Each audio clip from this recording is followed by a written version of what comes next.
कसैले सोध्छ ब्रह्माण्डको अन्तिम छेउ कता छ, म मुस्कुराउँछु र भन्छु त्यहाँ आमा बस्छिन्।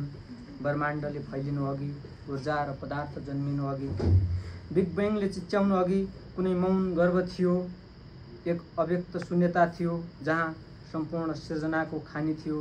हो त्यही शून्यता हुन् आमा। उनको ममताले ऊर्जा र पदार्थको पहिलो कण सिर्जना गर्यो, पहिलो समय चलायो, पहिलो प्रकाश फ्याँक्यो। जब म रुँदै जन्मिएँ, भर्खरको ग्रह झैँ काप्दै आमाको मुस्कान थियो मलाई सम्हाल्ने पहिलो गुरुत्वाकर्षण। आकाशमा तारा टल्किन्छन् तर आमाको आँखामा त सिङ्गो ब्रह्माण्ड टल्किन्छ। आकाशमा तारा टल्किन्छन् तर आमाको आँखामा त सिङ्गो ब्रह्माण्ड टल्किन्छ। शून्यताको घुमाउरो सन्देशभित्र, शून्यताको अदृश्यताभित्र, ध्वंस र सिर्जनाको चक्रव्यूहमा जहाँ सबै कुरा हराउँछन् त्यहाँ मात्र एउटा ऊर्जा बाँच्दछ, केवल आमाको ममता।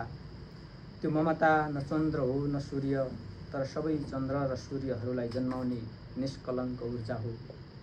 आमाको काग कुनै सौर्यमण्डल होइन, कुनै तारामण्डल होइन, त्यो त सिङ्गै ब्रह्माण्डको प्रतिबिम्ब हो, गहिरो आँचल र अवर्णनीय अनुभूति हो।